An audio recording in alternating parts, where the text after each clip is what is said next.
యెహోవా ఈ యోర్దాను దాటకూడదని నాతో సెలవిచ్చెను. నీ దేవుడైన యెహోవా నీకు ముందుగా దాటిపోయి ఆ జనములను నీ ఎదుట ఉండకుండా నశింపచేయును. నీ వారి దేశమును స్వాధీనపరచుకుని యెహోవా సెలవిచ్చినట్లు యెహోషువ నీ ముందుగా దాటిపోను. యెహోవా నశింపచేసిన అమోరీ రాజులైన సీహోనుకును ఓగుకును వారి దేశములకు ఏం చేసినో ఆ ప్రకారంగానే ఈ జనములకు చేయను. నేను మీకు ఆజ్ఞాపించిన దానంతటిని బట్టి మీరు వారికి చేయనట్లు యెహోవా నీ చేతికి వారిని అప్పగించును. ఎవ్వరము కలిగి ధైర్యమును భయపడకుడి, వారిని చూసి దిగులు పడకుడి. నీతో కూడా వచ్చేవాడు నీ దేవుడైన యెహోవాయే. మరియు మోషే యెహోషువను పిలిచి, నీవు నిబ్బరం కలిగి ధైర్యం కొండుము. యెహోవా ఈ ప్రజలకు ఇచ్చినకు వారి పితరులతో ప్రమాణం చేసిన దేశమునకు నీవు వీరితో కూడా పోయి దానిని వారికి స్వాధీనపరచును. నీ ముందర నడుచువాడు యెహోవా, ఆయన నీకు తోడైయుండును. ఆయన నిన్ను విడువడు, నిన్ను ఎడబాయడు. భయపడకుము, విస్మయమొందకుమని ఇశ్రాయేలందరి ఎదుట అతనితో చెప్పెను. ప్రభు నడుపుగా ప్రార్థన చేసుకుందాం. ప్రేమనమ్మకం గల తండ్రి, పరిశుద్ధుడు అయిన దేవా, ఈ పరిశుద్ధనామమునకు స్తోత్రాలు చెల్లిస్తున్నాం. ఈ యొక్క రాత్రికాల సమయంలో మరోసారి మీ పాసల్ని రావడానికి ఇచ్చిన శ్రేష్టమైన సమయాన్ని బట్టి మీకు వందనాలు ప్రభావ. మరి యొక్క గాస్పెల్ మీటింగ్లో మరి చేరి వచ్చిన ప్రియులను బట్టి మీకు వందనాలు. మరి కొంతమంది ప్రియులు తిరిగి వారి వారి యొక్క గ్రామాలకు వెళ్తున్నారు. వారి ప్రాణాల్లో తోడుగొండండి. ప్రతి కీడు నుంచి, అపాయం నుంచి, ప్రమాదాల నుంచి తప్పించండి. సురక్షితంగా క్షేమంగా వారి గ్రామాలు చేరి ప్రభావ రేపు దినం పరిశుద్ధం మీ మందిరంలో మిమ్మల్ని స్తుతించి మిమ్మల్ని గణపరిచి మిమ్మల్ని ఆరాధించినట్లుగా కృప అనుగ్రహించండి. మరి అదేవిధంగా మిగిలినటువంటి శేషం మేమంతా కలిసి రాత్రికాల సమయంలో మరి సువార్త గుడి నిమిత్తం ఇక్కడ చేరి వచ్చి ఉన్నాం. మీరే కృప అనుగ్రహించండి. అలసిన మా దేహాలకు కావాల్సినటువంటి శక్తిని, బలాన్ని, ఆరోగ్యాన్ని అనుగ్రహించండి. కృప చూపించండి. చదవనటువంటి లేఖను మాకు ఎంతో దీవెనకరంగా చేయండి, ఎంతో ఆశీర్వాదకరంగా చేయండి, మేలుకరంగా చేసి కృప అనుగ్రహించమని, ట్రాన్స్లేషన్లో కూడా తోడుగోండి, కృప చూపించమని ప్రభువును ప్రియరక్షణ యేసుక్రీస్తును స్తుతించి ప్రార్థించి వేడుకుంటున్నాం తండ్రి.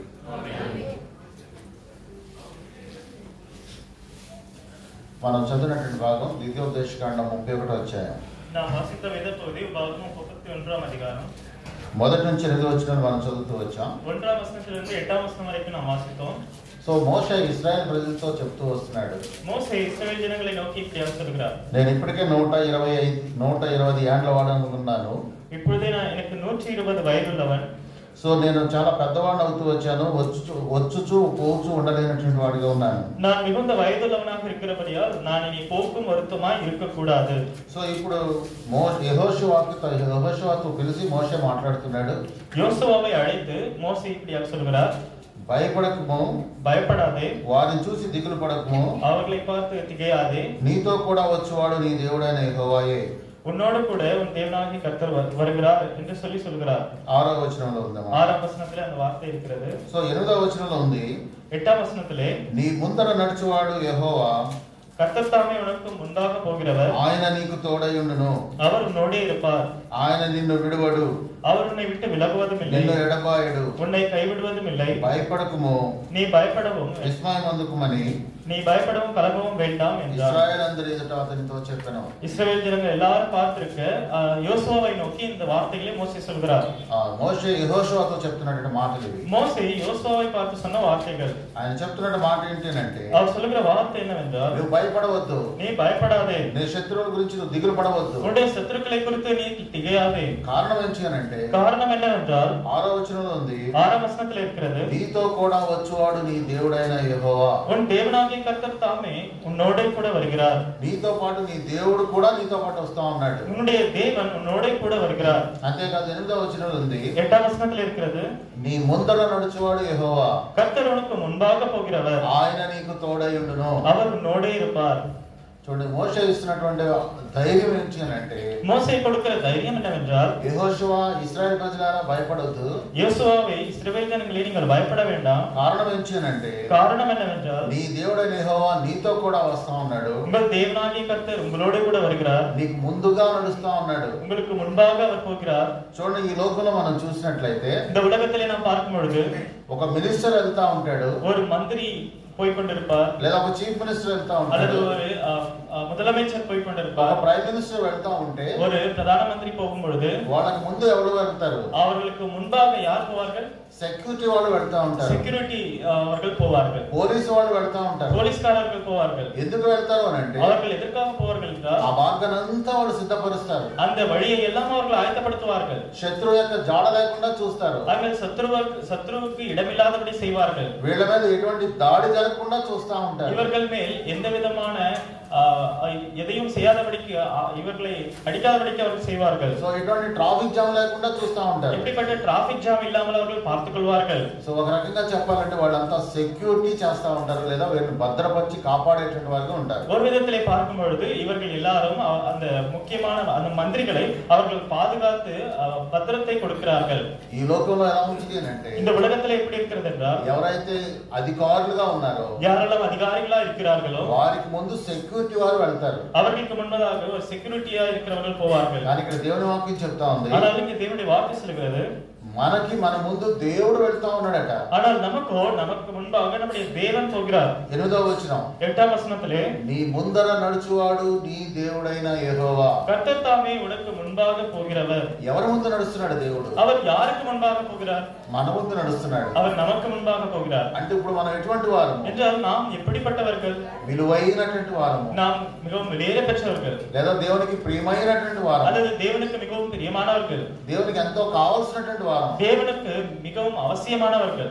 దేవుడు మనకంటే ముందుగా వెళ్తూ தேவன் நமக்கு முன்பாக போய் கொண்டிருக்கிறார். ప్రతి మార్గాన్ని సరళం చేస్తా ఉన్నాడు, அவர் வழியை ஆயத்தம் பண்ணுகிறார், శత్రువుల నుంచి కాపాడుతూ ఉన్నాడు, அவர் சத்துருக்களில் இருந்து நம்மை காப்பாற்றுகிறார், భద్రపరుస్తూ ఉన్నాడు, நம்மை பத்திரப்படுத்துகிறார், ప్రతి అవసరత తీరుస్తా ఉన్నాడు. நம்முடைய எல்லா தேவைகளையும் அவர் சந்திக்கிறார். సో ఈ రాత్రి కాల సమయంలో எனவே இந்த இரவு வேளையிலே ఈ దేవాది దేవుడు இந்த தேவாதி தேவனானவர் నీకు ముందుగా వెళ్ళడం ద్వారా உங்களுக்கு முன்பாக போகிறதுனாலே నీకు కలిగే ఆశీర్వాదాలు ఏంటో చూద్దాం. உங்களுக்கு வருகிற ஆசீர்வாதங்கள் என்னவென்று பார்க்கலாம். నీ దేవుడైన యెహోవా నీకు ముందుగా నడవడం ద్వారా உன்னுடைய தேவனாகிய கர்த்தர் உனக்கு முன்பாக போகிறதுனாலே నీకు కలిగే ఆశీర్వాదాలు మనం చూద్దాం. உனக்கு உண்டாகிற ஆசீர்வாதங்களை குறித்து நாம் பார்ப்போம். మనం చదివినటువంటి 31వ అధ్యాయం 8వ వచనంలో நாம் வாசித்த 31ஆம் அதிகாரம் 8ஆம் వచనத்திலே నీ ముందర నడుచువాడు యెహోవా, ఆయన నీకు తోడై ఉండును.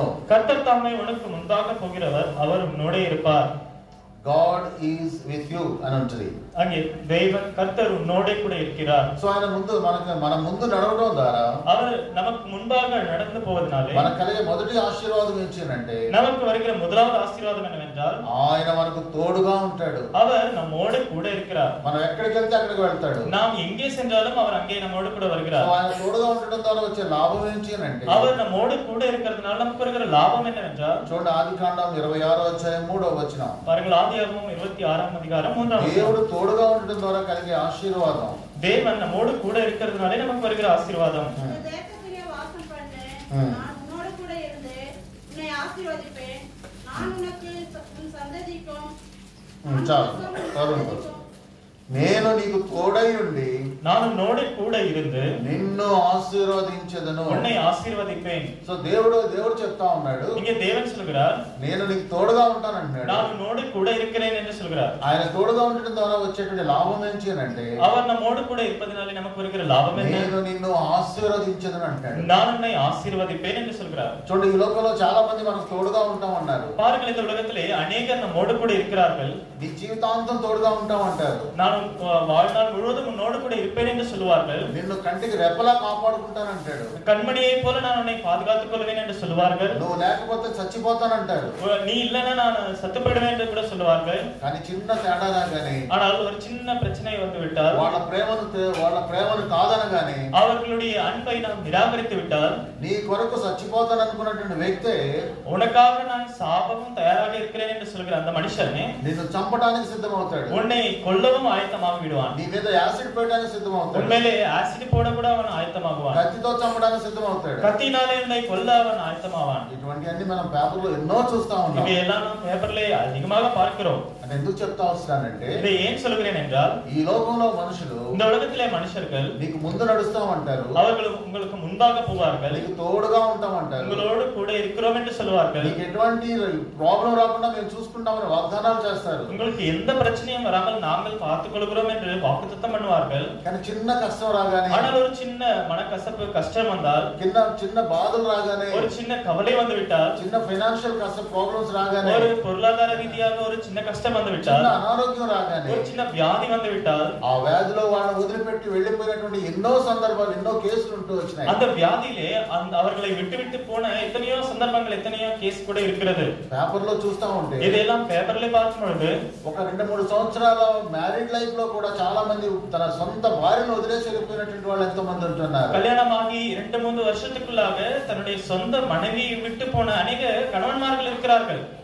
భర్తను వదిలేసిన భార్యలు ఉన్నారు. அங்கே புருஷனை விட்டு போன மனைவிமார்கள் இருக்கிறார்கள். వాళ్ళు వివాహం జరిగేటప్పుడు వాళ్ళు వాగ్దానాలు చేస్తా ఉంటారు. ஆனால் அவர்களோ அந்த விவாகத்தின் பொழுது கல்யாண நேரத்திலே அவர்கள் வாக்குத்தத்தம் பண்ணுகிறார்கள். మరణం మనల్ని వేరు చేయేంత వరకు నేను నీకు తోడుగా ఉంటానని వాగ్దానం చేస్తారు. மரணம் நம்மை பிரித்தால் ஒழிய அது மட்டுமாக நான் உன்னோடு கூட இருப்பேன் என்று வாக்குத்தத்தம் பண்ணுகிறார்கள். కానీ చిన్న సమస్య రాగానే వెళ్ళిపోయేటటువంటి వాడుగా ఉంటారు. ஆனால் சின்ன பிரச்சனை வந்து விட்டாலே அவர்கள் பிரிந்து போகிறார்கள். కానీ ఈ దేవుడు, ஆனால் இந்த தேவன் ఆకాశం భూమిని సృష్టించినటువంటి దేవుడు, வானத்தையும் பூமியையும் உண்டாக்கின தேவன், పర్వతములను నిరూపించినటువంటి దేవుడు, பர்வதங்களை உண்டாக்கின தேவன், గాలిని పుట్టించినటువంటి దేవుడు, காற்றை உண்டாக்கின தேவன், సూర్యచంద్ర నక్షత్రాలను కలుగజేసినటువంటి దేవుడు, சூரிய சந்திர நட்சத்திரங்களை உண்டாக்கின தேவன், ఉదయమును కారు చీకటిగా చేయగల దేవుడు, காலையை வெளிச்சத்தை இருளாக மாற்றக்கூடிய தேவன், కారు చీకటిని ఉదయముగా మార్చగలిగినటువంటి దేవుడు, இருளை வெளிச்சமாக மாற்றக்கூடிய தேவன், సముద్ర జలమును పిలిచి దాని భూమి మీద పొల్లిపార చేసేటువంటి దేవుడు, சமுத்திரத்தினுடைய ஜலத்தை எடுத்து அதை பூமியின் மேலே பிரவாகிக்க செய்கிற தேவன்,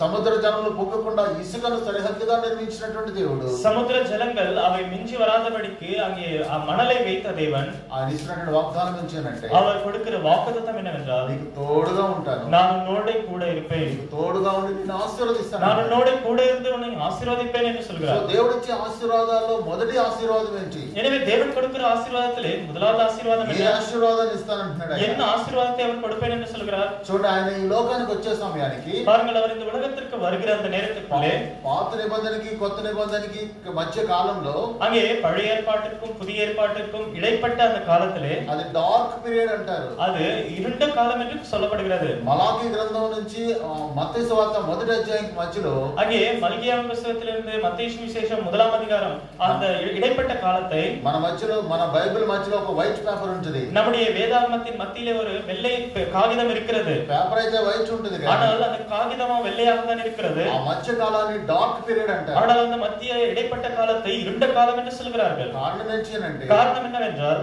దేవుడు మానవులతో మాట్లాడటం మానేశాడు. தேவன் மனுஷர்களோடு பேசுகிறதை விட்டுவிட்டார்.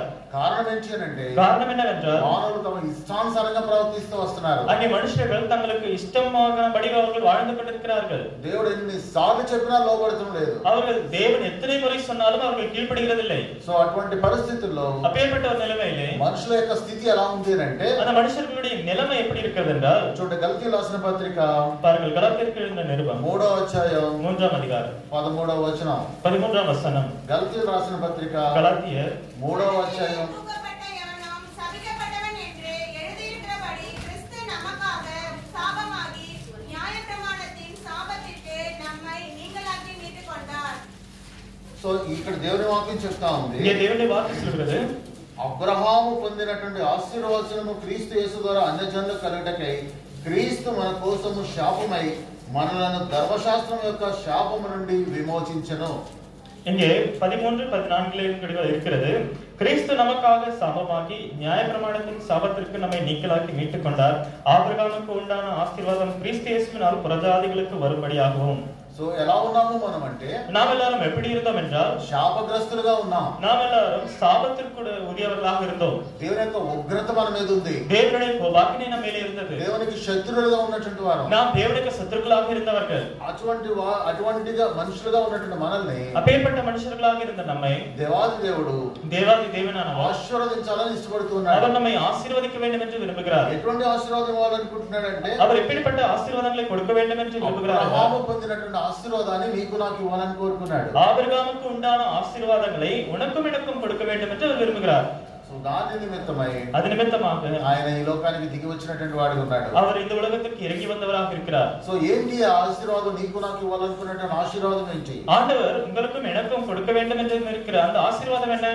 ధర్మశాస్త్రం యొక్క పాపంలో ఉన్న శాపంలో ఉన్నటువంటి మనకి న్యాయ ప్రమాణத்தின் கீழ் பாவத்திலே காணப்பட்ட நம்மை ఆయన ఇవ్వాలనుకున్నటువంటి ఆశీర్వాదం ఏంటి అంటే, அவர் கொடுக்க வேண்டும் என்று விரும்பின ஆசீர்வாதம் என்னவென்றால், కీర్తనలు 3వ అధ్యాయం 8వ వచనం.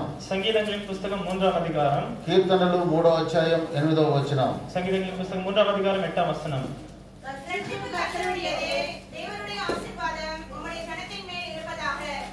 రక్షణ యెహోవాది, ரட்சிப்பு கர்த்தருடையது, నీ ప్రజల మీదికి నీ ఆశీర్వాదము వచ్చునుగాక.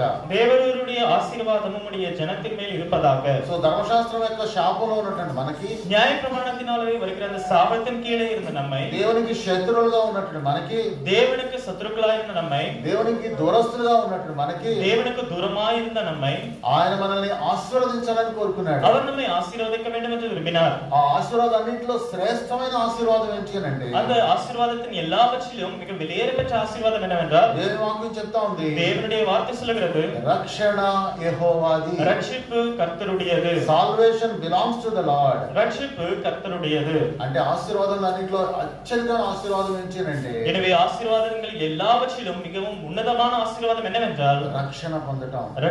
ரட்சிக்கப்படுவதே. ఈ లోకంలో అన్ని సంపాదించినప్పటికీ, இந்த உலகத்திலே எல்லாவற்றையும் சம்பாதித்துக் கொண்டாலும், దేవుని కనుక నువ్వు రక్షకుడిగా అంగీకరించుకున్నట్లయితే, ஒருவேளை தேவனை நீ ரட்சகராக ஏற்றுக்கொள்ளாவிட்டால், ఎన్ని సంపాదించినప్పటికీ కూడా అవి వృధానే, వేస్టే. நீ எவ்வளவு சம்பாதித்துக் கொண்டாலும் அது எல்லாம் வீணாக விருதாவாக இருக்கிறது. అందుకని మార్కు సువార్త 8వ అధ్యాయం 36వ వచనం. அதனால மார்க்கு சுவிசேஷம் 8ஆம் அதிகாரம் 36ஆம் வசனம். మార్కు సువార్త 8వ అధ్యాయం 36వ వచనం. மார்க்கு 8ஆம் அதிகாரம் 36ஆம் வசனம். மனுஷன் உலகம் முழுவதையும் ஆதாயப்படுத்திக் கொண்டாலும் தன் ஜீவனை நஷ்டப்படுத்தினால் அவனுக்கு லாபம் என்ன?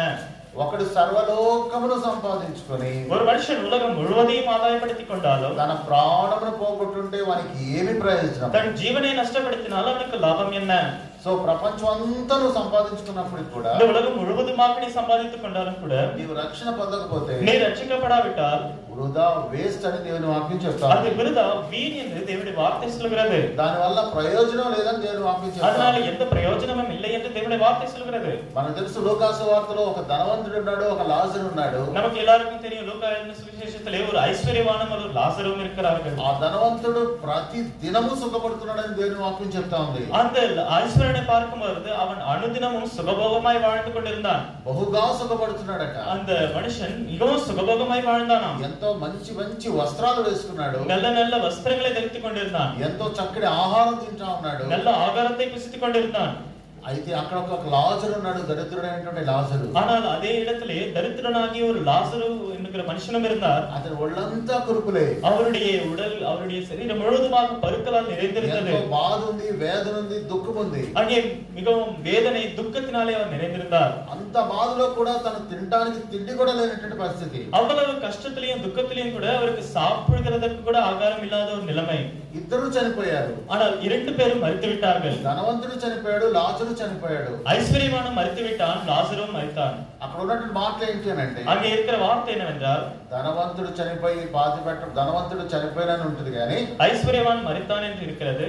మన ఈ లాజరు గురించి మాట్లాడుతూ லாசரை குறித்து சொல்லும் பொழுது చూడండి ఏమని ఉంటుందో అక్కడ. లూకా సువార్త 16వ అధ్యాయం, லூக்கா எழுதின சுவிசேஷம் 16ஆம் அதிகாரம் 22వ వచనం. 22ஆம் வசனம்.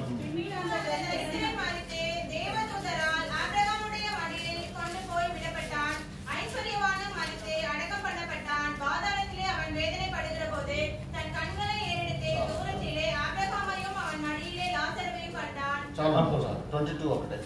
సరే, ఈ ధనవంతుడు చనిపోయాడట. இங்கே தரித்திரன் ஐஸ்வர்யவன் மரித்தான். అక్కడ దేవుని వాక్యం చెప్తా ఉంటే అతడు పాతి పెట్టబడిందని చెప్తా ఉంది. ஐஸ்வர்யவன் மரித்த உடனே அவன் அடக்கம் பண்ணப்பட்டான் என்று எழுதப்பட்டிருக்கிறது. మేబీ ఆ రోజు చాలా పెద్ద ప్రొసెషన్ ఉంటుందేమో ధనవంతుడిని తీసుకునేటప్పుడు. ஒருவேளை அந்த ஐஸ்வர்யவானை ஒரு பெரிய ஊர்வலமாக கொண்டு போய் அடக்கம் பண்ணியிருப்பார்கள். ఈ రోజ్ ఫ్లవర్స్ చల్లుంటారేమో ఊరంతా, రోడ్డంతా కూడా. அந்த ரோட் எல்லாரும் ஊர் முழுவதுமாக இந்த ரோஜா பூக்களை எல்லாம் கூட அவர்கள் போட்டிருப்பார்கள். కొంతమంది డబ్బులు కూడా విసిరేస్తా ఉంటారు. ஒருவேளை சிலர் பணத்தை பணத்தையும் கூட போட்டிருப்பார்கள். అసలు ఎంతో మంది పట్టణం అంతా వచ్చి ఉండొచ్చు. அந்த பட்டணம் முழுவதுமாக அந்த ஊர்வலத்துக்கு வந்திருக்க கூடும். తీసుకుని వెళ్ళారు, పాతి పెట్టారు. அவர்கள் கொண்டு போனார்கள், அடக்கம் பண்ணி விட்டார்கள். ఈ యొక్క దరిద్రుడైనటువంటి లాజరు చనిపోయాడు. ஆனால் దరిద్రனாகிய లాజరుவும் மரித்தான். అసలు దేవుని వాక్యం అతను పాతి పెట్టారని కూడా లేదు. பாருங்க, தேவனுடைய வார்த்தையிலே அவனை அடக்கம் பண்ணினார்கள் என்று கூட எழுதப்படவில்லை. అంటే తన గురించి ఆలోచించేవాడు కూడా ఎవరు లేరు. என்றால் அந்த மனுஷனை குறித்து யோசித்து பார்க்க, சிந்தித்து பார்க்கவும் கூட யாருமே இல்லை. కానీ అక్కడ ఉన్నటువంటి దేవుని మాట ఏంటి అంటే, ஆனால் அங்கே இருக்கிற தேவனுடைய வார்த்தை என்னவென்றால், దేవదూతల చేత అబ్రహాము రొమ్మున ఆనుకొనుటకు కొనిపోబడెను. தேவதூதரால் ஆபிரகாமுடைய மடியிலே கொண்டு போய் விடப்பட்டான். సో ఈ లోకంలో ఉన్నప్పుడు, இந்த உலகத்தில் இருக்கும் பொழுது, ఈ ధనవంతుడు బహుగా సుఖపడుతున్నటువంటి వాడు, இந்த ஐஸ்வர்யவான் மிகவும் அவர் சுகபோகமாய் வாழ்ந்தார். దేవుని అంగీకరించలేదు, அவர் தேவனை ஏற்றுக்கொள்ளவில்லை, రక్షణ పొందలేదు, ரட்சிக்கப்படவில்லை.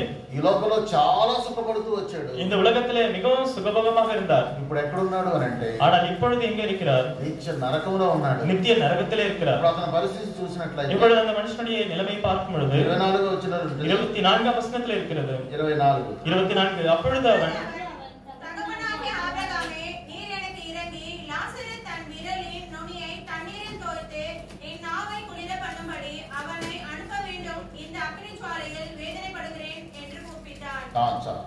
ఈ అగ్ని జ్వాలలో వేదన పడుతున్నాడు అని ఉంటుంది. இந்த அக்னி ஜுவாலையில் வேதனைப்படுகிறேனே என்று கூப்பிட்டான். యాతన పడుతున్నాడు అని ఉంది. அவன் வேதனைப்படுகிறான் என்று ఈ சொல்லப்படுகிறது. లోకంలో సంతోషిస్తూ వచ్చాడు, సుఖపడుతూ వచ్చాడు. இந்த ఉలగத்திலே సంభ్రమమాய் வாழ்ந்து సుఖభోగமாக சந்தோஷமாக வாழ்ந்து கொண்டிருந்தான். దేవుని రక్షణ పొందలేదు, தேவனிடத்திலிருந்து ரட்சிப்பை பெற்றுக்கொள்ளவில்லை.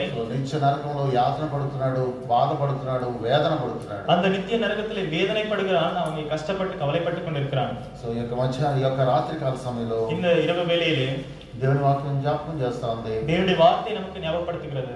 దేవుడు నీకు ఇచ్చేటువంటి ఆశీర్వాదాల్లో శ్రేష్టమైన ఆశీర్వాదం ఏంటంటే, దేవుడు நமக்கு கொடுத்திருக்கிற ஆசீர்வாதங்களிலே மிக உன்னதமான விலையேறப்பெற்ற ஆசீர்வாதம் என்னவென்றால், రక్షణ అనే ఆశీర్వాదాన్ని నీకు ఇస్తున్నాడు. ஆண்டவர் ரட்சிப்பு என்கிற ஆசீர்வாதத்தை உனக்கு கொடுத்திருக்கிறார். ఈ ఉదయకాల సమయంలో మనకు ఒక 8 మంది బాప్తిసాల్లో సాక్ష్యం ఇస్తూ వచ్చారు. இன்றைக்கு காலையிலே ஒரு 8 பேர் ஞானஸ்நானத்திலே சாட்சி கொடுத்தார்கள். వాళ్ళు నిజంగా ఎంతో ధన్యమైనటువంటి బిడ్డలు. அவர்களை பார்க்கும் பொழுது அவர்கள் மிகவும் பாக்கியவான்களாய் இருக்கிற ஒரு பிள்ளைகள். ఎందుకంటే దేవుని యొక్క సంకల్పంలో వాళ్ళు ఉన్నారు. ஏனென்றால் தேவனுடைய திட்டம் தீர்மானத்திற்குள்ளே அவர்களும் காணப்படுகிறார்கள். దేవుడు వారిని ఏర్పాటు చేసుకున్నాడు. தேவன் அவர்களை தெரிந்து கொண்டிருக்கிறார். దేవుడు వారిని కోరుకొని ఉన్నాడు. தேவன் அவர்களை தெரிந்து கொண்டு அவர்களை ஏற்படுத்திக் கொண்டார். సో వారికి ధన్యత రక్షణ అనే ధన్యత వచ్చింది. எனவேதான் அவர்களுக்கு அந்த ரட்சிப்பு என்கிற பாக்கியம் கிடைத்தது. ఒకవేళ ఇంకా ఎవరైనా రక్షణ పొందకుండా ஒருவேளை ఉన్నట్లయితే, இன்னும் யாராவது ரட்சிக்கப்படாமல் இருந்தால், నేడే రక్షణ దినమని దేవుని వాక్యం చెప్తా ఉంది. இன்றைக்கு அந்த ரட்சிப்பினால் என்று தேவனுடைய வார்த்தை சொல்கிறது. నువ్వేమి సంపాదించినా రక్షణ అయిపోతే సున్నా. நீ எதை சம்பாதித்தாலும் ரட்சிக்கப்படாவிட்டால் நீ பூஜ்யம் தான். నీకు రక్షణ ఉండి మిగతావి లేకపోతే దేవుడు మిగతావన్నీ నీకు అనుగ్రహిస్తాడు. కానీ ஒருவேளை நீ ரட்சிக்கப்பட்டு மற்ற எந்த காரியங்களும் இடத்துல இல்லாவிட்டாலும் கூட தேவன் உனக்கு அவைகளை கொடுப்பார். రక్షణ లేకపోయినట్లయితే ఎంతో భయంకరమైన పరిస్థితి. ஆனால் ரட்சிக்கப்படாவிட்டால் மிகவும் பயங்கரமான ஒரு நிலைமை. సో దేవుడు నీకు తోడుగా ఉంటానంటున్నాడు. எனவே தேவன் உன்னோடு கூட இருப்பேன் என்று சொல்கிறார். ఆయన తోడుగా ఉండడం ద్వారా నీకు వచ్చే ఆశీర్వాదం ఏంటంటే రక్షణ అనే ఆశీర్వాదాన్ని ఇస్తున్నాడు. அவர் உன்னோடு கூட இருக்கும் பொழுது தேவனுக்கு கொடுக்கிற ஆசீர்வாதம் என்னவென்றால் ரட்சிப்பு என்கிற ஆசீர்வாதத்தை கொடுக்கிறார். రెండవ ఆశీర్వాదం, இரண்டாவதாக ஆசீர்வாதம் కీర్తనలు 29వ అధ్యాయం 29ஆம் சங்கீதம் 11వ వచనం. 11ஆம் வசனம். కీర్తనలు 29:11. 29ஆம் சங்கீதம் 11ஆம் வசனம். கர்த்தர் தமது ஜனத்திற்கு பலன் கொடுப்பார். கர்த்தர் தமது ஜனத்திற்கு சமாதானம் அருளி அவர்களை ஆசீர்வதிப்பார். రెండవదిగా చూసినట్లయితే, இரண்டாவதாக பார்க்கும் பொழுது దేవుని యొక్క ఆశీర్వాదం ఏంటంటే தேவனுடைய ஆசீர்வாதம் என்னவென்றால் సమాధానాన్ని అనుగ్రహిస్తానంటున్నాడు. ஆண்டவர் சமாதானத்தை உனக்கு கொடுப்பேன் என்று యెహోవా சொல்கிறார். తన ప్రజలకు సమాధానం కలుగజేసి கர்த்தர் தமது ஜனத்திற்கு சமாதானம் அருளி వారిని ఆశీర్వదించును అంటున్నాడు. அவர்களை ఆశీర్వదిப்பார் என்று ఈ எழுதப்பட்டிருக்கிறது. లోకంలో చూసినట్లయితే இந்த உலகத்திலே பார்க்கும் பொழுது చాలా మంది దగ్గర బోల్డని చాలా డబ్బులు ఉంటాయి. அநேகரிடத்திலே பார்க்கும் பொழுது அதிகமான பணம் இருக்கிறது. కానీ వాళ్ళ ఇంట్లో సమాధానం ఉండదు, ஆனால் அவர்கள் வீட்டிலே சமாதானம் இருக்காது. నెమ్మది ఉండదు, அவர்களுக்கு நிம்மதி இருக்காது. భార్యాభర్తల మధ్య సమాధానం ఉండదు, கணவன் மனைவிக்குள்ளே சமாதானம் இருக்காது. ఇంట్లో చాలా రకాలైన వంటలు ఉంటాయి. ஆனால் வீட்டிலே அநேக விதமாக அங்கே பார்க்கும் பொழுது ஆகாரம் இருக்கும்.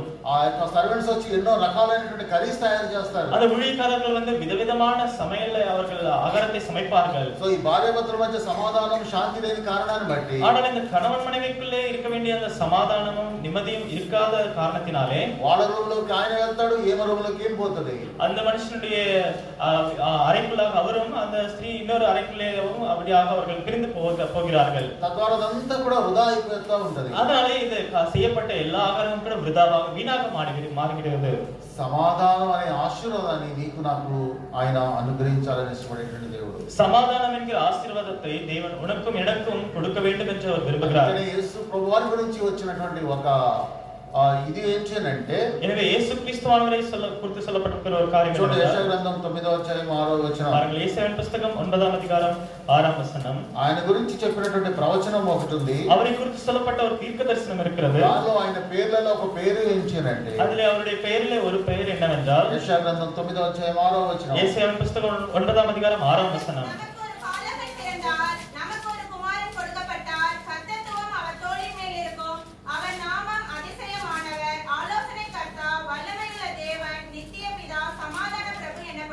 సమాధానకర్తకు అధిపతి అని పేరు పెడతా ఉంది. இங்கே சமாதான பிரபு என்று அவருக்கு பெயர் இருக்கிறது. సో దేవుడు సేవిస్తున్నటువంటి దేవుడు ఎటువంటి దేవుడు అంటే எனவே நீயும் நானும் பணிந்து கொள்ளுகிற சேவிக்கிற தேவனுடைய எப்படிப்பட்ட தேவன் என்றால் రక్షణనే ఆశీర్వాదాన్ని ఇచ్చినటువంటి దేవుడు. அவர் ரட்சிப்பு என்கிற ஆசீர்வாதத்தை நமக்கு கொடுத்தவர். అంతటితో మనం వదిలేయలేదు. அதோடு கூட நம்மை விட்டுவிடவில்லை. సమాధానాన్ని కూడా మనకు అనుగ్రహించేటువంటి వాడుగా ఉన్నాడు. சமாதானத்தையும் கூட அவர் நமக்கு கொடுக்கிறவராக இருக்கிறார். భూమి మీద శాంతి సమాధానం లేనటువంటి ప్రజలకు இந்த பூமியிலே சமாதானமும் நிம்மதியும் இல்லாத ஜனங்களுக்கு ఆయన సమాధానకర్తగా వచ్చి మనల్ని ఆశీర్వదించాలని కోరుకుంటాం. அவர் சமாதான பிரபுவாக வந்து நம்மை ஆசீర్వదిக்க விரும்புகிறார். అందుకనే ఆయన పుట్టినప్పుడు அதனால்தான் அவர் பிறந்த பொழுது దేవదూతలు అంటారు, தேவதூதர்கள் சொல்வார்கள். చూడండి లూకా సువార్త 2వ అధ్యాయం 14వ వచనం. பாருங்கள் லூக்கா எழுதின சுவிசேஷம் 2వ அதிகாரம் 14వ దేవదూతలు ఏమని ప్రకటన చేస్తున్నారు అని అంటే அங்கே தேவதூதர்கள் என்னவென்று சொல்கிறார்கள். లూకా సువార్త 2వ అధ్యాయం 14వ వచనం. லூக்கா 2వ அதிகாரம் 14వ வசனம்.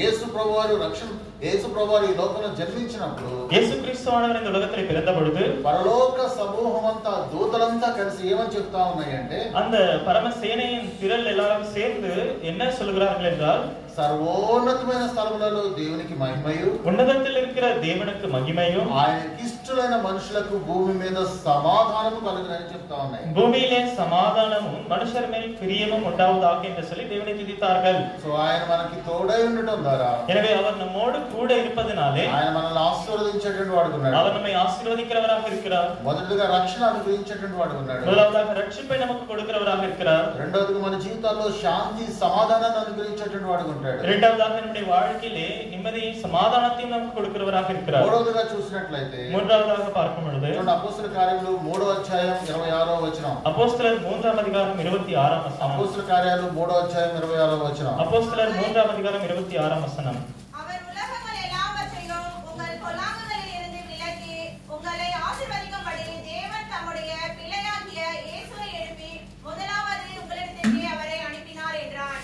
మీలో ప్రతి వానిని వాని దుష్టత్వం నుండి మలించడం వలన మిమ్మును ఆశీర్వదించును.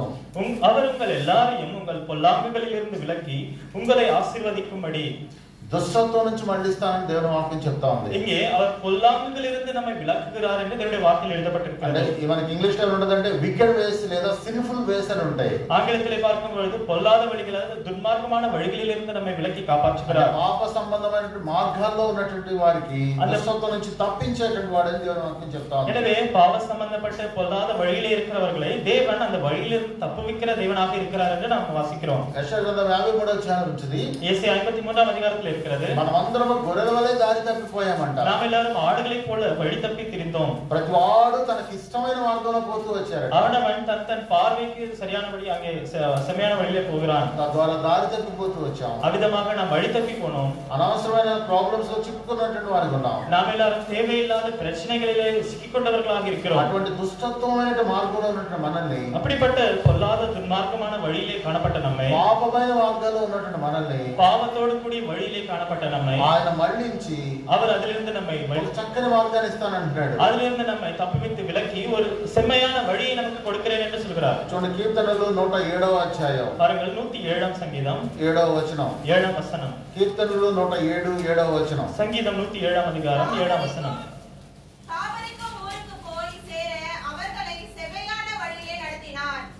వారు నివాసపురం చేరునట్లు அவர்கள் தாவரிக்கும் ஊருக்கு போய் சேரும் மட்டும் చక్కని త్రోవను వారిని నడిపించెను. அவர்களை செவ்வையான வழியிலே நடத்தினார்.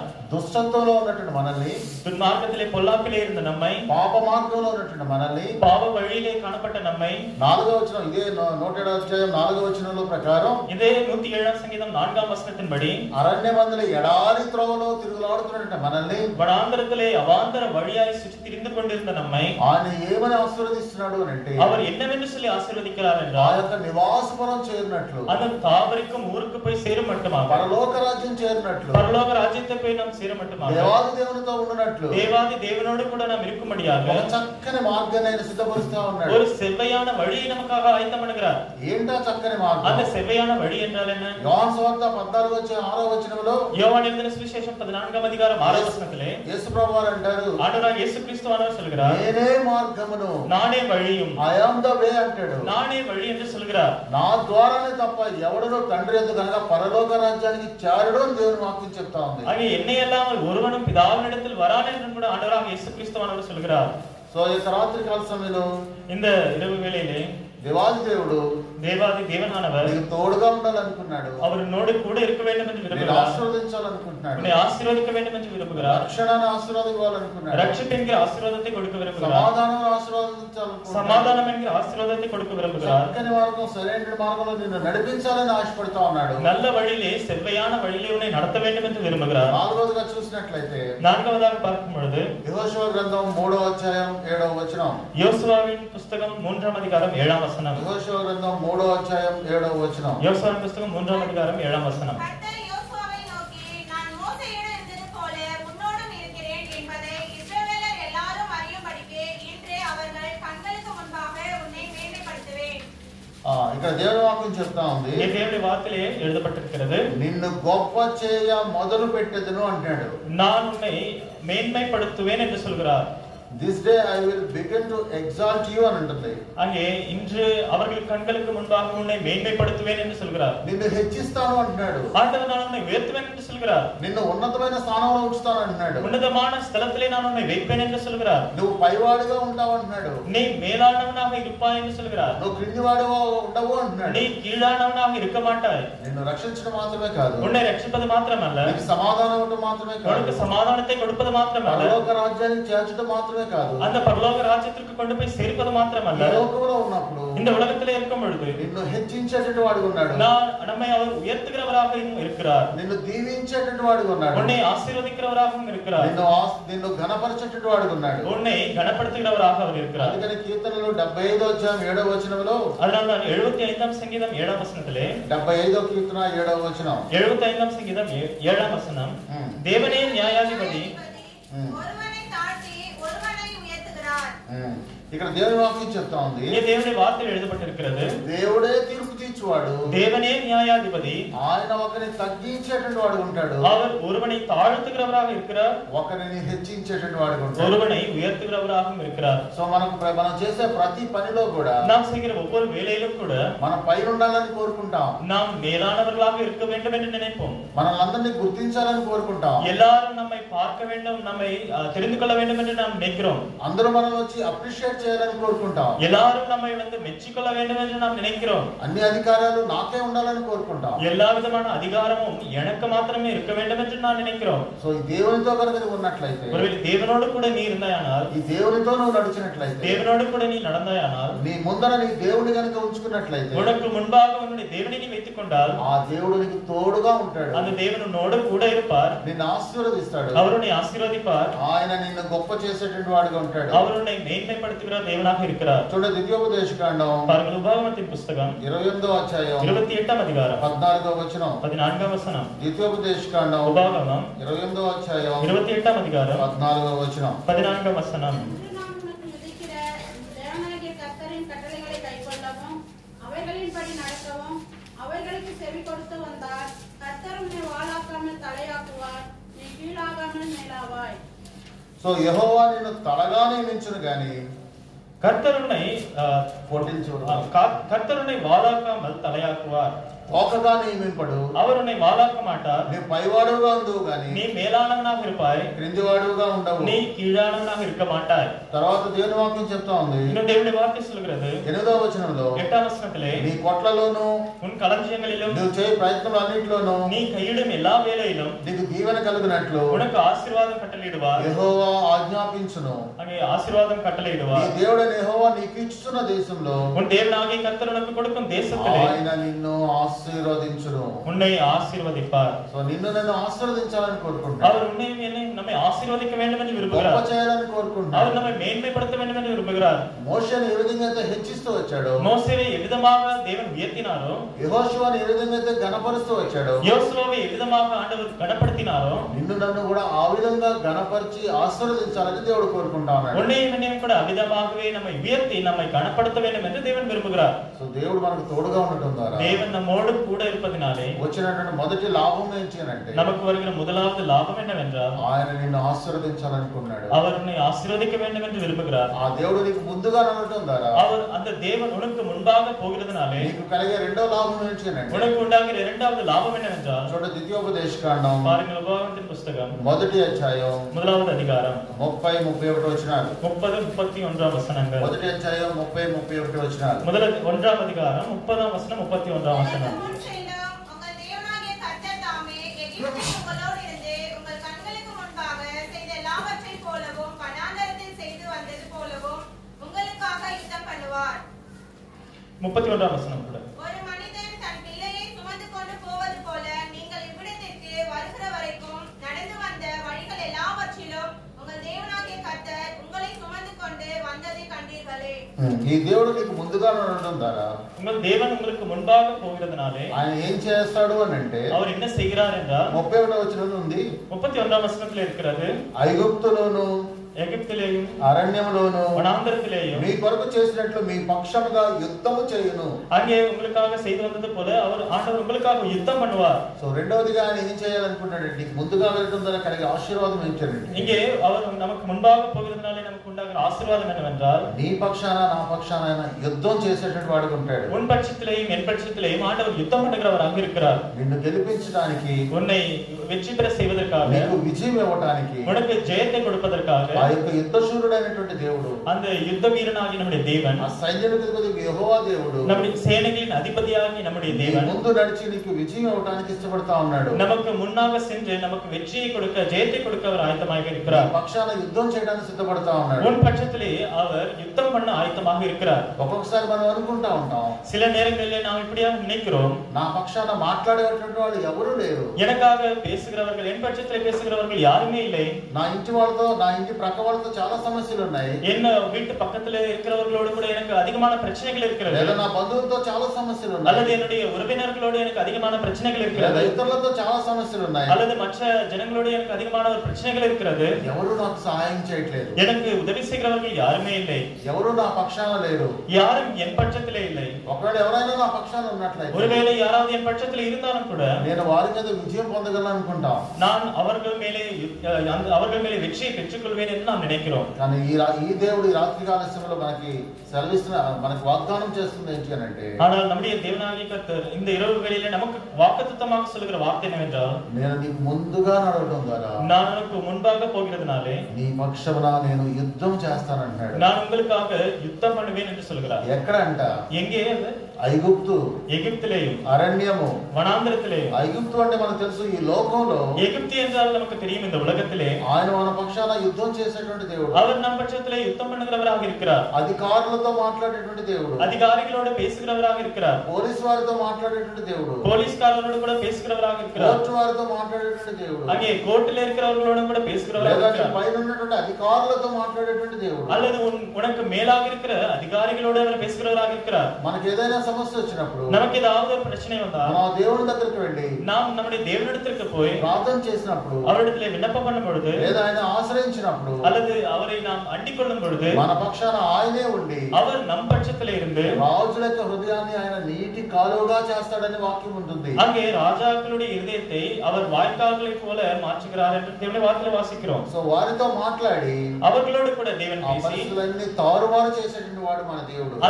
அந்த எல்லா காரியங்களையும் தலைகீழாக மாற்றுகிறவர் நம்முடைய தேவன். యుద్ధం చేయడం ఒకటి మాత్రమే కాదు, அவர் நமக்காக யுத்தம் பண்ணுகிறது మాత్రమல்ல, ఇదే 31వ వచనంలో ఉంటుంది. இதே 31ஆம் வசனத்திலேயும் இருக்கிறது. మీరు వచ్చిన మార్గం అంతటిలో நீங்கள் நடந்து வந்த வழிகள் எல்லாவற்றிலும் మనుషుడు తన కుమారుని ఎత్తుకొనున్నట్లు, ஒரு மனிதன் தன் பிள்ளையை சுமந்து கொண்டு போவது போல మీ దేవుడైన యెహోవా మిమ్మల్ని ఎత్తుకొని వచ్చిన సంగతి మీరు ఎరుగుదురు కదా అని చెప్పాను. நீங்கள் இவ்விடத்திற்கு வருகிற வரைக்கும் உங்கள் தேவனாகிய கர்த்தர் உங்களை சுமந்து கொண்டு வந்ததை கண்டீர்களே. ఆయన మీ పక్షాన యుద్ధం చేయడం మాత్రమే కాదు, அவர் உங்கள் பட்சத்திலே யுத்தம் பண்ணுகிறது மாத்திரமல்ல, మీరు వెళ్ళేటువంటి మార్గంలో நீங்கள் செல்லுகிற வழியிலே ఎన్నో కష్టాలు ఉండొచ్చు, எத்தனையோ கஷ்டங்கள் வரும், ఎన్నో దుఃఖాలు ఉండొచ్చు, எத்தனையோ துக்கங்கள் நமக்கு ఎన్నో இருக்கும், బాధలు ఉండొచ్చు. எவ்வளவு கவலைகள் நமக்கு இருக்கலாம். ఆ దేవుడు అంటున్నాడు, ஆனால் அந்த தேவன் சொல்கிறார், ఒక కుమారుని ఒక తండ్రి ఎత్తుకొని వచ్చినట్లుగా ஒரு மனிதன் தன் பிள்ளையை சுமந்து கொண்டு போவது போல నేను నిన్ను ఎత్తుకొని ఉంటాను అంటున్నాడు. நான் உன்னை சுமந்து கொண்டு வருவேன் என்று அவர் சொல்கிறார். ఒక తల్లి ఒక కుమార్తెను ఎత్తుకుని కుమారుని ఎత్తుకున్నట్లు, ஒரு தாய் தன்னுடைய குமாரனை அல்லது குமாரத்தியை பிள்ளையை சுமந்து கொண்டு போவது போல, వారిని ధైర్యపరిచినట్లు, அவர்களை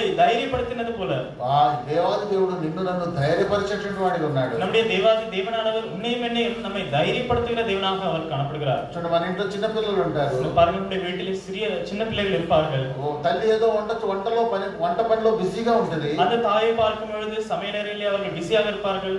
ఆ ఉయ్యాల తోటలో ఉన్నటువంటి చిన్న పిల్లలకు సడన్ గా లేసి ఏడుస్తూ ఉంటది. பாருங்கள், அந்த தொட்டிலே இருக்கிற குழந்தை திடீர்னு எழுந்து அது அழ ஆரம்பிக்கும். తను ఏ పనిలో ఉన్నప్పటికి కూడా, அந்த தாய் என்ன வேலை செய்து கொண்டிருந்தாலும் கூட, తాలింపు వేస్తున్నప్పుడు కూడా, ஒருவேளை அவர்கள் தாளிச்சிட்டு இருந்தாலும் கூட, వంట చేస్తున్నప్పుడు కూడా, ஒருவேளை அவர்கள் சமையலறையிலே வேலை செய்து கொண்டிருந்தாலும் கூட, తన కూతురు యొక్క లేదా తన కూతురు తన కుమారుడు యొక్క ఏడుపు వినగానే, தன்னுடைய குமாரத்தை தன்னுடைய அல்லது பிள்ளையினுடைய அழுகையின் குரல் கேட்டவுடனே తను చేసేటువంటి పని వదిలిపెట్టి அந்த தாய் செய்கிற எல்லா வேலையும் அப்படியே விட்டுவிட்டு పరుగున వచ్చి తన కుమార్తెను తన చంకలో వేసుకుంటది. ஓடி வந்து தன்னுடைய பிள்ளையை சுமந்து கொண்டு மேலே போட்டுக் கொள்வார்கள். అప్పుడు దాకా ఏడుస్తున్నటువంటి ఆ బిడ్డ அது வரைக்குமாக அழுது கொண்டிருந்த அந்த பிள்ளையானவர் ఎప్పుడైతే తల్లి తన రొమ్మున వేసుకుందో, எப்பொழுது தாயானவள் எடுத்து தன்னுடைய மார்பின் மேலே போட்டுக் கொண்டாலோ వెంటనే ఏడుపు ఆపేసేదిగా ఉంటుంది. உடனே அந்த பிள்ளையானவள் அழுகையை நிப்பாட்டுவாள்.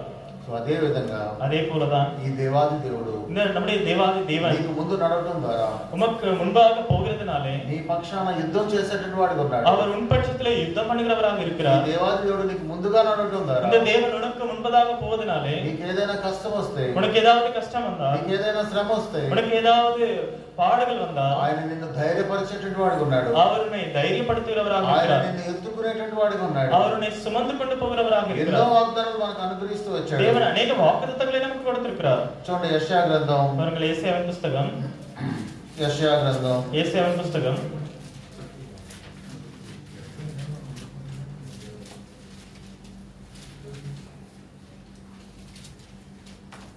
49వ అధ్యాయం 15వ వచనం. 49వ అధికారం 15వ వచనం. యెషయా గ్రంథం 49వ అధ్యాయం 15వ వచనం. ஏசாயா 49:15. స్త్రీ తన గర్భం தன் கர்ப்பத்தின் பிள்ளைக்கு இறங்காமல் தன் பாலகனை மறப்பாலோ அவர்கள் மறந்தாலும் நான் உன்னை மறப்பதில்லை. చూడు 16వ వచనం. 16వ వచనం. இதோ உன் உள்ளங்கையில் உன்னை வரைந்திருக்கிறேன், உன் மதில்கள் எப்பொழுதும் என் முன் இருக்கிறது. స్త్రీ తన గర్భంలో పుట్టిన బిడ్డను కరుణింపకుండా తన చంటి పిల్లను మరుచునా వారైనా మరుచుదు కానీ నేను నిన్ను మరువను. ஸ்திரீயானவள் தன் கர்ப்பத்தின் பிள்ளைக்கு இறங்காமல் தன் பாலகனை மறப்பாலோ அவர்கள் மறந்தாலும் நான் உன்னை மறப்பதில்லை.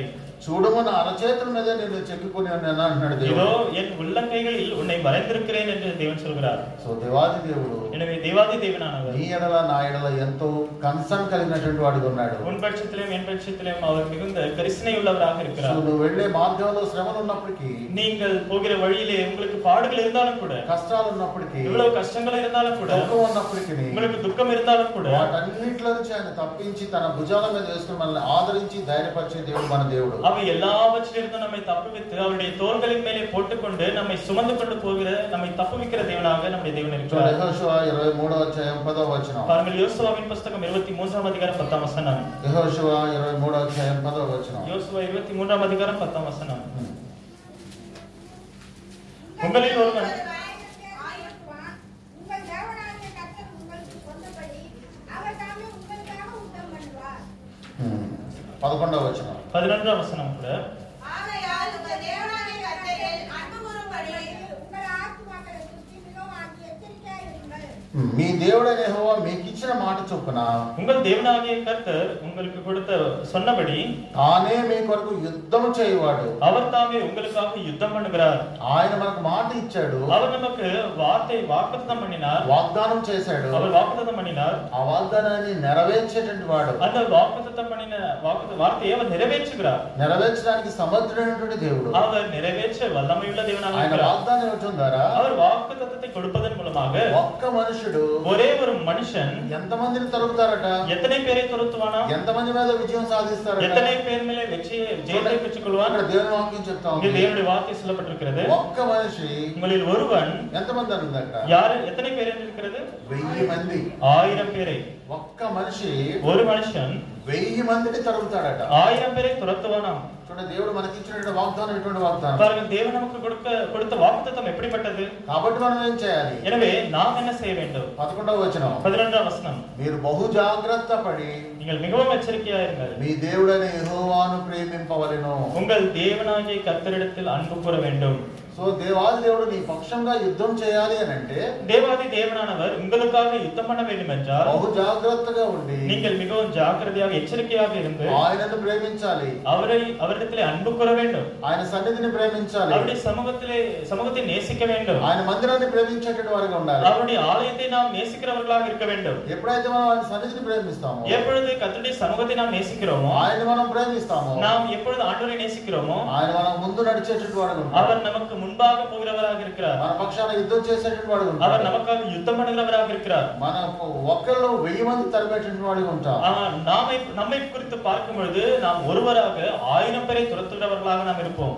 సో మొట్టమొదటిగా ఆయన ముందుగా ఉండటం ద్వారా முதலாவதாக அவர் நமக்கு முன்பாக போகிறதுனாலே ఆయన నిన్ను నన్ను ఆశీర్వదించాలని కోరుకున్నాడు. அவர் உன்னையும் என்னையும் ஆசீர்வதிக்க வேண்டும் என்று விரும்புகிறார். రెండవదిగా చూసినట్లయితే இரண்டாவதாக பார்க்கும் பொழுது ఆయన నీకు నాకు ముందుగా ఉండటం ద్వారా அவர் உங்களுக்கும் எனக்கும் முன்பாக போகிறதுனாலே మన పక్షాన యుద్ధం చేసేటువంటి వాడుగా ఉన్నాడు. அவர் நமக்காக யுத்தம் பண்ணுகிறவராக இருக்கிறார். మూడవదిగా చూసినట్లయితే மூன்றாவதாக பார்க்கும் பொழுது ఆయన మనకు ముందుగా ఉండటం ద్వారా அவர் நமக்கு முன்பதாக போகிறதுனாலே తన కుమారులను ఎత్తుకున్నట్లుగా మనల్ని ఎత్తుకుని నడిపించేటువంటి దేవుడు మన దేవుడు. ஒரு மனிதன் தன்னுடைய பிள்ளையை சுமந்து கொண்டு போவது போல அவர் நம்மை சுமந்து கொண்டு போகிற தேவனாக இருக்கிறார். ఎలాగైతే తల్లిదండ్రులు పిల్లల్ని తీసుకుని రోడ్డు మీద వెళ్ళేటప్పుడు எப்படியாக பெற்றோர்கள் பிள்ளையை வழியிலே வீதியிலே போகும் பொழுது ఎక్కడైనా ముళ్ళున్నప్పుడు எங்கேயாவது முட்கள் காணப்படும் பொழுது బురదున్నప్పుడు எங்கேயாவது சேர் இருக்கும் பொழுது వాళ్ళు ఏం చేస్తారు అంటే அவர்கள் பார்த்த உடனே என்ன செய்வார்கள்? ఆ పిల్లవాడిని తన భుజాల మీద వేసుకుని తీసుకుని వెళ్తా ఉంటారు. அவருடைய அந்த பிள்ளையை எடுத்து தோள் மேலே போட்டுக்கொண்டு சுமந்து கொண்டு போவார்கள். ఎత్తుకుని తీసుకుని వెళ్తాడు. அவர்கள் தூக்கி கொண்டு பிள்ளையை தூக்கி கொண்டு போவார்கள். ఎందుకంటే ఆ బురదలో తను పడకూడదని, ஏனென்றால் அந்த சேற்றிலே பிள்ளை விழுந்து விடக்கூடாது, తన కుమారునికి ఎటువంటి ప్రమాదం జరగకూడదని, தன்னுடைய பிள்ளைக்கு எப்படிப்பட்ட ஒரு ஆபத்தும் வரக்கூடாது, ఎటువంటి నష్టం జరగకూడదని, எந்த విధமான నష్టமும் வரக்கூடாது. అదే విధంగా దేవాది దేవుడు அதே விதமாக தேவாதி தேவனானவர் నిన్ను నన్ను కూడా உன்னையும் என்னையும் கூட కఠినమైన పరిస్థితుల్లో கடினமான சூழ்நிலைகளிலே ఎత్తుకుని నడిచేటువంటి వాడు. அவர் நம்மை தூக்கி சுமந்து கொண்டு போகிற தேவனாக இருக்கிறார். నాలుగవదిగా మనం చూసినట్లయితే நான்காவதாக நாம் பார்க்கும் பொழுது యెషయా గ్రంథం ஏசாயா புத்தகம் 45వ అధ్యాయం 45ஆம் அதிகாரம் 2వ వచనం. 2ஆம் வசனம். యెషయా గ్రంథం ஏசாயா புத்தகம் முன்னே போய் கோணலானவைகளை செவையாக்குவேன். ఇక్కడ దేవుని వాక్యం చెప్తా ఉంది, ఈ దేవుని వాక్యలో சொல்லப்பட்டிருக்கிறது, నేను నీకు ముందుగా పోవచ్చు, நான் உனக்கு முன்னே போய் మెట్టగానున్న స్థలములను సరళం చేసేదను, கோணலானவைகளை செவ்வையாக்குவேன், ఇత్తడి తలుపులను పగలగొట్టేదను, வெண்கல கதவுகளை உடைத்து ఇనుప గడియలను విడగొట్టేదను இரும்பு అంటున్నాడు. தாழ்பாள்களை మురిపేன் என்று சொல்கிறார். సో ఆయన ముందుగా నడవడం ద్వారా அவர் நமக்கு முன்பாக போகிறதுனாலே ఆయన మనకి ఏం చేస్తా ఉన్నాడు అని అంటే, அவர் நமக்கு என்ன செய்கிறார் என்றால் మెట్టగా ఉన్న స్థలాలు అంటే ఎత్తైన స్థలాలు கோணலான இடங்கள் அல்லது மேடான இடங்களை వాటన్నిటిని ఆయన సమముగా చేసేటువంటి వాడు. அவை எல்லாவற்றையும் அவர் செவ்வையாக மாற்றுகிறாராம். ఇత్తడి తలుపులు, வெண்கல கதவுகளை ఇనుప గడియలు இரும்பு தாழ்பாள்களை ఆయన విడగొడతాను అంటున్నాడు. அவர் உடைக்கிறார், முறித்தெறிகிறார். తెలుగులో ఇనుప గడియలు ఉంది కానీ தெலுங்குலே ఐరన్ இரும்பு தாழ்பால்கள் என்று இருக்கிறது. కానీ ఇంగ్లీష్ లో ఏమని ఉంటుందంటే ஆங்கிலத்திலே பார்க்கும் பொழுது ఐరన్ బార్స్ అని ఉంటాయి. இரும்பு தூண்கள் என்று கூட சொல்லலாம். బార్ అంటే మామూలుగా రాడ్ లాంటిది. அந்த இரும்பு தூண்கள் என்று சொல்லும் பொழுது அது ராட் போன்றது. దానికి చాలా శక్తి ఉంటది. அதற்கு மிகுந்த ஒரு பலம், சக்தி இருக்கும். మనం ఈ స్లాబ్ వేసేటప్పుడు நாம் இந்த ஸ்லாப் எல்லாம் போடும் பொழுது ఐరన్ రాడ్స్ వాడతాం. அந்த இரும்பு கம்பிகளை நாம் உபயோகப்படுத்துகிறோம். చిప్స్ వాడతాం, సిమెంట్ వాడతాం. அதிலே ஜல்லிக்கல்லு, சிமெண்ட் எல்லாம் உபயோகப்படுத்துவார்கள். సో ఈ యొక్క ఐరన్ రాడ్స్ వేయడం ద్వారా அந்த இரும்பு கம்பிகளை வைப்பதன் மூலமாக ఎంతో శక్తి కలిగి ఉంటాయి. அதிலே மிகுந்த அது பலனோடு கூட இருக்கும். ఎంతో బలం కలిగి ఉంటాయి. மிகுந்த பலத்தோடு அது இருக்கும். అవి ఎంతో బరువును మోసేవిగా ఉంటాయి. எவ்வளவு சுமையானாலும் தாங்கக்கூடியதாக அது காணப்படும். అయితే అటువంటి వాటిని కూడా ஆனால் அப்படிப்பட்டவைகளையும் கூட దేవుడు అంటున్నాడు, தேவன் சொல்கிறார், నేను విడగొట్టేదను అంటున్నాడు. நான் முறிப்பேன், முறித்திருப்பேன் என்று சொல்கிறார். అంటే ఈ లోకం మన జీవిత యాత్రలో நம்முடைய இந்த உலகத்திலே நம்முடைய வாழ்க்கை என்னும் யாத்திரையிலே ఎన్నో సమస్యలు వస్తా ఉంటాయి. அநேக பிரச்சனைகள் நமக்கு வருகிறது. ఎన్నో కష్టాలు వస్తా ఉంటాయి. அநேக கஷ்டங்கள் நமக்கு வருகிறது. ఎన్నో బాధలు వస్తా ఉంటాయి. அநேக கவலைகள் நமக்கு உண்டாகிறது. గొలియాతు లాంటి పెద్ద సమస్యలు మనకు రావచ్చు. ஒருவேளை கோலியாத்தை போன்ற பெரிய பெரிய பிரச்சனைகள் நமக்கு வரலாம். అక్కడ చూసినట్లయితే அங்கே பார்க்கும் பொழுது అతను 40 దినాలు ఛాలెంజ్ చేస్తా ఉంటాడు ఇశ్రాయేల్ ప్రజల్ని. அந்த மனுஷன் 40 நாட்களாக இஸ்ரவேல் ஜனங்களுக்கு சவால் விடுத்துக் கொண்டிருக்கிறார். అతను వచ్చి ఛాలెంజ్ చేసినప్పుడల్లా ఇశ్రాయేల్ భయపడుతూ పారిపోతూ ఉంటారు. அவன் வந்து சவால் விடுத்து சொல்லும் பொழுது எல்லாம் இஸ்ரவேல் ஜனங்கள் பயந்து அங்கே காணப்பட்டார்கள். காரணம் என்னவென்றால் అతనితో యుద్ధం చేసి జయించే శక్తి వీళ్ళకి లేదు. அவனோடு கூட யுத்தம் பண்ணி ஜெயிக்கிற அந்த பலமும் வல்லமையும் அவர்களுக்கு இல்லை. సో ఎవరైనా జయించితే யாராவது ஒருவேளை ஜெயித்தால் వీళ్ళకి దాసులు అవుతారు. அவர்கள் ఇవர்களுக்கு అడిமைகளாக మారిపోతారు. ఎప్పుడైతే ఆ ఛాలెంజ్ దావీదు నుంచి వచ్చాడో, எப்பொழுது அந்த ஒரு ఛాలెంజ్ సవాலை దావీదు కేட்டாரோ, జీవముగల దేవుని నామమున నేను వస్తున్నానని తన మీదకి యుద్ధానికి వెళ్ళాడు. జీవనుள்ள దేవుని నామத்தினாலே நான் வருகிறேன் என்று சொல்லி గోలియాతిன் మీద యుద్ధం பண்ண சென்றான். గొలియాతు తన మీదకి వస్తున్నటువంటి దావీదును చూసి అంటాడు, గోలియాతు తనకు ఎదురాக வருகிற దావీதை பார்த்து சொல்கிறான், ఏంటి కర్ర పట్టుకుని వస్తున్నావు, నేను ఏమైనా కుక్కనా అంటాడు. என்ன நீ தடியை பிடித்துக் கொண்டு வருகிற, நான் நாயா என்று கேட்கிறான். అరే నువ్వు చాలా చిన్నవాడు, నేను నీతో యుద్ధం చేయను అంటాడు. ஐயோ நீ மிக சின்ன பையனாக இருக்கிறாய், உன்னோடு நான் யுத்தம் பண்ண மாட்டேன் என்று சொல்கிறான். అలాగే సౌలు కూడా అంటాడు, அப்படியே సౌలు కూడా சொல்கிறான், నేను వెళ్తాను గొలియాతు మీద యుద్ధానికి నేను వెళ్తాను అని చెప్తే దావీదు పోయి நான் గోలియాతుకు విరోధமாக గోలియాத்தை ఎదిర్த்து యుద్ధం பண்ணுவேன் என்று சொன்னார். సౌలు అంటాడు, సౌలు சொல்கிறார், బాబు నువ్వు చూస్తానికి చాలా చిన్నవాళ్ళ ఉన్నావు, நீ மிக இளைஞனாக இருக்கிறாயே, నీకేమి యుద్ధం చేసేటువంటి టెక్నిక్స్ తెలియవు, உனக்கு அந்த யுத்தம் பண்ணக்கூடிய அந்த காரியங்கள் எல்லாம் உனக்கு தெரியாது. ఆ గొలియాతు చూసినట్లయితే அந்த గోలియాத்தை பார்க்கும் பொழுது ఎంతో పరాక్రమవంతుడు, அந்த గోలియాతు పరాక్రమశాలి, యుద్ధములో నేర్పరి, அந்த யுத்தத்திலே அவர் தேர்ந்தவர், ఆయన దగ్గర ఎన్నో ఆయుధాలు ఉన్నాయి, அவரிடத்திலே நிறைய ஆயுதங்கள் இருக்கிறது, నువ్వు వెళ్ళలేవు యుద్ధానికని நீ அவனுக்கு விரோதமாக யுத்தம் பண்ண முடியாது என்று சொல்லி ఆయన డిస్కరేజ్ చేసేటువంటి వాడు ఉంటాడు. அவர்கள் டிஸ்கரேஜ் பண்ணுகிறார்கள். అయితే దావీదు అంటాడు, ஆனால் தாவீது சொல்கிறார், నేను అరణ్యంలో గొర్రెలను కాచుకుంటుండగా நான் வனாந்திரத்திலே ఆడుகளை மேய்த்துக் నా கொண்டிருந்தேன், గొర్రెలను ఎత్తుకుపోయే నిమిత్తం என்னுடைய ஆடுகளை ஒரு கரடித்து கொண்டு போனது நிமித்தமாக సింహము ఎలుగుబంటి వచ్చినప్పుడు, அங்கே சிங்கமும் கரடியும் வந்த பொழுது, వచ్చిన గొర్రె పిల్లలు పట్టుకుపోతున్నప్పుడు அந்த சிங்கமும் கரடியும் வந்து என்னுடைய ஆட்டுக்குட்டியை பிடித்துக் నేను கொண்டு போனது, పరిగెత్తుకుంటూ వెళ్ళి நான் ஓடி போய் దాని నోట్లో ఉంచిన గొర్రె పిల్లలు తీసుకుని அவைகளுடைய வாயிலிருந்து என்னுடைய ஆட்டுக்குட்டியை நான் వాటిని தப்பித்தேன், తరిమి కొట్టానని చెప్తాను. அவைகளை நான் துரத்தினேன் என்று சொல்கிறார். సో అటువంటి శక్తి కలిగినటువంటి నా దేవుడు నాకున్నాడు కాబట్టి, அப்பேற்பட்ட வல்லமையுள்ள தேவன் என்னோடு கூட இருக்கிறதுனாலே, నా దేవుని నామములో నేను ఇప్పుడు వెళ్తున్నాను యుద్ధానికి. இப்பொழுது என்னுடைய தேவனுடைய நாமத்தினாலே நான் யுத்தம் பண்ண போகிறேன் என்று தாவீது சொன்னார். దేవుని నామాన్ని బట్టి యుద్ధానికి వెళ్ళి జయం పొందినటువంటి వాడిగా ఉన్నాడు. அங்கே தேவனுடைய நாமத்தினாலே யுத்தம் பண்ண சென்று அவர் ஜெயத்தை பெற்றுக் கொண்டவராக இருக்கிறார். ఒకే ఒక్క రాయితో తనను పడగొట్టాడు. ஒரே ஒரு கூழாங்கலினாலே அந்த கோலியாத்தை விழச் செய்தார். చిన్న రాయి, ஒரு சிறிய கூழாங்கல் தான், దానికోసం పెద్ద కత్తి తీసుకోలేదు, அதுக்காக பெரிய பட்டயத்தை எடுத்துக்கொள்ளவில்லை, ఒక చిన్న రాయితో ஒரு சிறிய கூழாங்கலினாலே గురి చూసి కొట్టగానే சரியாக பார்த்து அடித்ததினாலே వాడి నుదుటిని తగిలింది, அவனுடைய நெற்றியிலே அது பட்டது, బోర్ల పడ్డాడు. அவன் అங்கே தலைக்குப்புற விழுந்தார். పరిగెత్తుకుంటూ వెళ్ళి அங்கே ஓடி போய் ఆయనకైతే తీసుకుని அவனுடைய பட்டயத்தை వాడి எடுத்துக்கொண்டு తల తెగనరికాడు. அவனுடைய தலையை வெட்டினார். గొప్ప విజయాన్ని పొందుతూ அங்கே వచ్చాడు. பெரிய வெற்றியை பெற்றுக் கொண்டார்கள். ఇదంతా ఎందుకు చెప్తా వస్తున్నాడు? இதுவெல்லாம் எல்லாவற்றையும் ஏன் நான் சொல்கிறேன் என்றால் ఈ దేవాది దేవుడు இந்த தேவாதி தேவனானவர் నీకు ముందుగా ఉండటం ద్వారా உங்களுக்கு முன்னே போகிறதுனாலே ఎత్తుగా ఉన్నటువంటి స్థలాలు, ஆகிய மேடான கோணலான ஸ்தலங்களிலே మెట్టగా ఉన్నటువంటి స్థలాలు, அந்த மேடா இருக்கிற அந்த ஸ்தலங்களிலே లేదా గొప్ప గొప్ప సమస్యలు, அல்லது பெரிய பெரிய பிரச்சனைகளை వాటన్నిటిని నేను తీరుస్తానంటాడు. அவை எல்லாவற்றையும் நான் தீர்ப்பேன் என்று சொல்கிறார். మనకు తెలుసు యెహోషువ గురించి. நம்ம எல்லாருக்கும் யோசுவாவை குறித்து தெரியும். యెహోషువ మీదకి 3 రాజులు దండెత్తి వస్తున్నారు. யோசுவா மேலே 3 ராஜாக்கள் படையெடுத்து வருகிறார்கள். యెహోషాపాతు మీదకి 3 రాజులు దండెత్తి వస్తున్నారు. யோசபாத் மேலே 3 ராஜாக்கள் படையெடுத்து வந்தார்கள். மோவாபியர்கள் 3 రాజులు దండెత్తి వస్తున్నారు. సేయీరులు మన్య నివాసులని 3 వస్తున్నారు. அங்கே சேயீர் பட்டணத்தார் மற்ற మన్య నివాసులు என்று சொல்லி அவர்கள் வருகிறார்கள். 3 దండెత్తి వచ్చారు. அங்கே 3 பேர் படையெடுத்து வந்தார்கள். ఏం చేయాలో తెలియనటువంటి పరిస్థితి. அங்கே என்ன செய்வதென்று அறியாத ஒரு நிலைமை. దేవుని దగ్గరికి వెళ్ళి మొరపెడుతున్నాడు. அங்கே தேவனிடத்திலே போய் அவர் கூக்குரலிடுகிறார். ప్రభువా, ஆண்டவரே, ఇంత గొప్ప సైన్య సమూహంతో యుద్ధం చేయడానికి నాకు శక్తి చాలదు. ஆண்டவரே, இப்பேற்பட்ட பெரிய இந்த சேனையோடு கூட யுத்தம் பண்ண என்னுடைய பலன் போதாது. ఏం చేయట్లో మాకు తోచట్లేదు. நாங்கள் என்ன செய்ய வேண்டும் என்று எங்களுக்கு தெரியவில்லை. నీవే మా దిక్కు అంటాడు. ஆண்டவரே, நீரே எங்களுக்கு திக்கு, நீரே உம்மை தவிர வேறு யாரும் எங்களுக்கு இல்லை என்று నీవే சொல்கிறார். మా ఆశ్రయం అంటాడు. ஆண்டவரே, நீரே எங்களுக்கு அடைக்கலம் என்றும் சொல்கிறார். అని దేవుని ప్రార్థించినప్పుడు என்று சொல்லி தேவனிடத்திலே ஜெபம் பண்ணின பொழுது దేవుడు అంటాడు, భయపడకమని వాగ్దానం அங்கே చేశాడు. தேவன் பயப்படாதே என்று வாக்குத்தத்தம் பண்ணி ఆ 3 శత్రులు వాళ్ళే కొట్టుకునేటట్లుగా చేసి அந்த 3 சத்துருக்களும் அவர்களுக்குள்ளே அவர்கள் போராடும்படி செய்து వాళ్ళు 3 చనిపోయేటట్లుగా చేస్తాడు. அவர்கள் எல்லாரும் மரிக்கும்படியாக செய்தார். గొప్ప విజయాన్ని ఇస్తా ఉన్నాడు. அங்கே பெரிய வெற்றியை ஆண்டவர் கொடுத்தார். సో దేవుని మీద మనం ఆధారపడినప్పుడు நாம் தேவனையே சார்ந்து இருக்கும் பொழுது అది ఎటువంటి సమస్య అయినప్పుడు, அது எப்பேற்பட்ட பிரச்சனையாக இருந்தாலும் சரி, గోలియాతు లాంటి సమస్య అయినప్పుడు, கோலியாத்தை போன்ற பிரச்சனையாக இருந்தாலும் కొండ சரி, లాంటి సమస్య అయినప్పుడు, அது மலையை போன்ற பிரச்சனையாக இருந்தாலும் சரி, దేవాది దేవుడు వాటన్నిటిని కూడా సరి చేసేటువంటి వాడిగా ఉన్నాడు. தேவாதி தேவன் அவை எல்லாவற்றையும் செவ்வையாக்குகிற சரி செய்கிற தேவனாக இருக்கிறார். అటువంటి దేవుడు அப்பேற்பட்ட தேவன் ఈ యొక్క రాత్రి కాల సమయంలో இந்த ராத்திரி வேளையிலே నీ ముందర నా ముందర నడవాలని కోరుకుంటున్నాడు. அவர் உனக்கும் எனக்கு முன்பாக போக வேண்டும் என்று அவர் விரும்புகிறார். అయితే ஆனால் ఆ దేవుడు அந்த தேவன் నీ వ్యక్తిగత దేవుడు అయ్యాడా?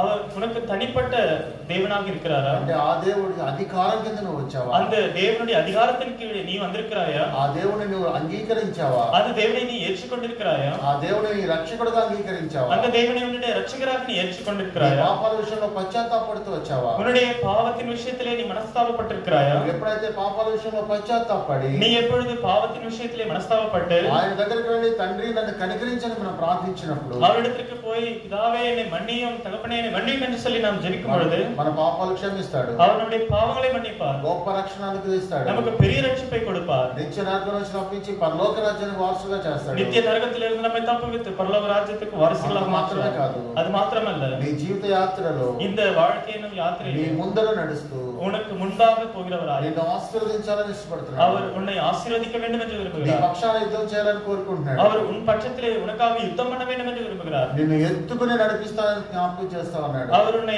நான் உன்னை சுமந்து கொண்டு போவேன் என்று நினைவுபடுத்துகிறார். అనేకమైన కఠినమైన పరిస్థితుల నుంచి తప్పిస్తానని వాగ్దానం చేస్తా ఉన్నాడు. அநேகமான கடினமான சூழ்நிலைகள் மத்தியிலிருந்து நம்மை தப்புவிப்போம் என்று சொல்லி ఒకవేళ ఇంకా ఎవరైనా ఆయన రక్షణ పొందకపోయినట్టు இன்னும் யாராவது ஆண்டவருடைய ரட்சிப்பை பெற்றுக்கொள்ளாவிட்டால் రాత్రి కాల సమయంలో దేవుడిని రక్షకుడుగా అంగీకరించండి. இந்த இரவு வேளையிலே அந்த தேவாதி தேவனை ரட்சகராக ஏற்றுக்கொள்ளுங்கள். తద్వారా అనేకమైన ఆశీర్వాదాలు మీరు పొందేటటువంటి వారికి ఉంటాం. அதனாலே அநேக விதமான ஆசீர்வாதங்களையும் நன்மைகளையும் பெற்றுக்கொள்கிறவர்களாக ఆ విధంగా చేయడానికి ప్రభు మనకు సహాయం చేయాలి. அவ்விதமாய் நாம் இருப்பதற்கு ஆண்டவர் தாமே நமக்கு உதவி செய்வாராக.